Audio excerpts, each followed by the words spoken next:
And this is David. And we're going to be playing a game that has a ton of unicorns in it from HABA called Unicorn Glitterluck. Or the prior name of the game was called Unicorn in the Clouds. But this is the game that HABA USA sent me. So I'm pretty sure this is the current name. And I can tell that you're puzzled because you're like, HABA game? This isn't yellow. But despite the color and the perpetual pink that shows up in the rest of the game here, I assure you this is a HABA game. Let's show you. Say, let's go. Let's go! Yay! Bye! We'll see you in a minute.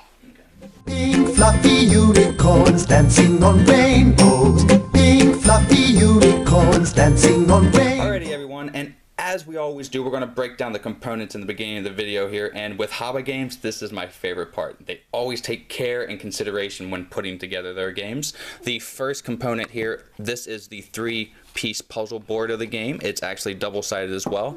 We will get into the reason of that in the how-to portion of the videos, and what HABA game would be complete without wooden chunky bits.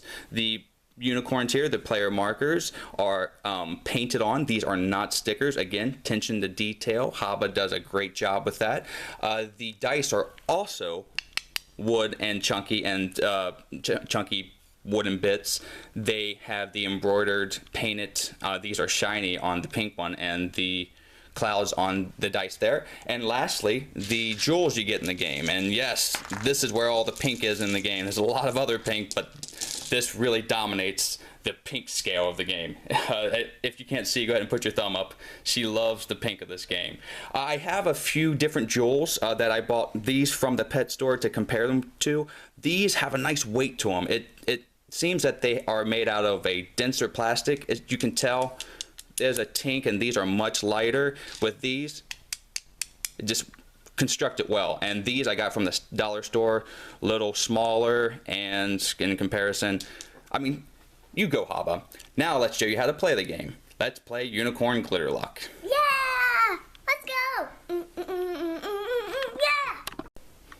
Alright everyone, so now let's show you how to play, but let's give a brief story of what's going on in the game. The unicorns are galloping around on these clouds, having fun with these cloud crystals, when all of a sudden this thunderstorm cloud starts to approach, and as you can see, it's a dark cloud here, and the goal of the game is to gallop across these clouds, giving gifts and getting cloud crystals to keep them safe, because of course, I'm sure the cloud crystals have magical powers, until you get to the sun, which is the safe area, and the first person to do that will claim all these cloud crystals, and then you will flip over the board and count and see who has the most cloud crystals, and that unicorn is the best because they saved that many cloud crystals.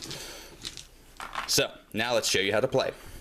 Alright everyone, before we start, I wanted to add a shameless plug. I made this dice tower, and this is what we're going to be using to roll the dice. It's not necessary, but I just wanted to show that off. So this game is incredibly nice. I just want to add that. And the first thing you do when you start the game is what? Roll this dice. Roll the blue dice. And the blue dice has 4 different pictures on it. Let me show you. It has 1 cloud, where you will move 1 cloud. It has 2 clouds where you can move 2 clouds, and it has 3 clouds where you can move 3 clouds. It also has 1 more picture on it, which it could be bad, it could be good considering how you're playing, and that is the muffin. This means your unicorn is tired and needs energy and has to take a break, so you essentially lose a turn, and it eats a strawberry muffin. But my daughter, being the quick-witted kid she is, and of course my daughter, wave, thought of a spice up your life component to add to the game, and I'm very proud of her, and this makes the game even more nice. So if you were to get a muffin, we always give that person a muffin, so it's not that bad, and while you're waiting on your lost turn, you get to eat a muffin. Don't mind if I do. Red muffins not included. Ah, that was a good lose your turn action.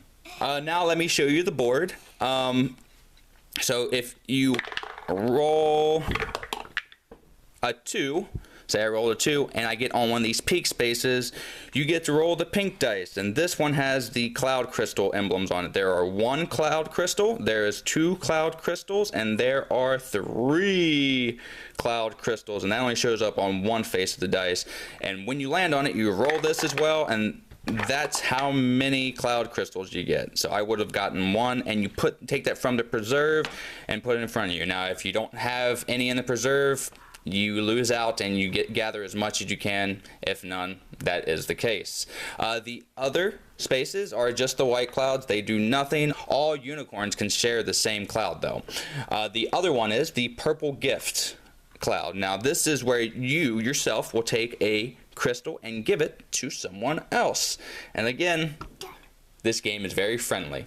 The last space that I will tell you about is the rainbow space, and this is kind of like any other kids game, like Chutes and Ladders. If you so happen to land in the exact space where the rainbow originates from, you move to the end of it, so you get a little boost. Some are 2, some are 1, but you never move backwards. It's only forward. So those are the spaces of the game. The last space is the sun space. You will pass that. The unicorn that did so will gather the cloud crystals, and that triggers the end of the game. The game immediately stops, and then you go to the counting phase. Alright folks, so this is the scoring portion of the game. This is where you would flip the board over, and these clouds and the ponies are on the backside. And as every HABA game does, it tries to add a learning aspect to the game, and this is where that comes in. This shows kids how to count, not only how to count, which numbers are bigger and which numbers are smaller comparatively to other numbers. And this really helped out the kiddos. So again, I can't say thank you enough to HABA just for the critical thinking you do in your games to help build learning in kids. And she, of course, she's the unicorn that wins because she has the most cloud crystals and she saved the day. But again, this game is a friendly game. If I so happened to tie her, we both would have won, and we both would have saved the day, right? So let's say that we both won and we both saved the day, right? Yeah. And that's how you play Unicorn Glitterluck. Now let's get to our opinion and see if we like this game. I don't think. Check plus. Yeah, no, you're not supposed to tell them yet. You don't like this game. I do. Ah. Alright everyone, so that's how you play Unicorn Glitterluck, which, might I add, is one of the name of the unicorns. They all have names, Mystical Flower, the Heart one, but I digress. This is a really well-built game, and as we always do on Alex's board game stand, we are going to rate the game with a check minus being a bad game, check being a good game, and a check plus being a great game. Now again, this game, I'm going to try to objectively grade it, but it really isn't targeted towards me. The demographic that it wants to get are younger kids. So take my grade with a grain of salt. Really pay attention to what she grades it, because that is the target that they're trying to hit. So what do you think of this game, kiddo? Check plus. Check plus because you love it. They might have heard you say that in another portion of the video, so that's not much of a surprise. I am, like I said, take it with a grain of salt. I'm going to rate this game with a check, just because of the components. And like I said, the demographic that they're really trying to hit are younger kids, and not just girls. With the movement of My Little Pony, more boys are getting into it. And we've played this with a few, played this game with a few boys, and they've actually got into it. Not something that they were raving about, but with every girl that we've played it with, they've loved this game, haven't they? So the age is 3 to 99. I would say this game would be interesting all the way up till, like, she is 6, but I would say 7, 8 is the cutoff point. So get this game early in your child's life, and you'll get a lot of replayability out of this game. But the components are so well done, and adults will be entertained by that, and they're not going to mind playing this game. And with the kids, they're going to bust this out every time, more so with little girls. Alright everyone, thank you so much for joining us again on Alex's board game stand here on GameVine. Until next time, enjoy the rest of your day and all that you play. We're out. Yippee! And those muffins are pretty good. You should buy them. They are strawberry muffins.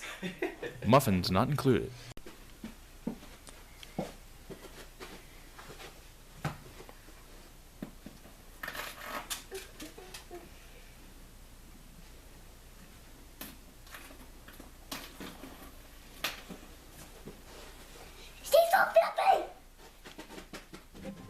fluffy unicorns dancing on rainbows. Pink fluffy unicorns dancing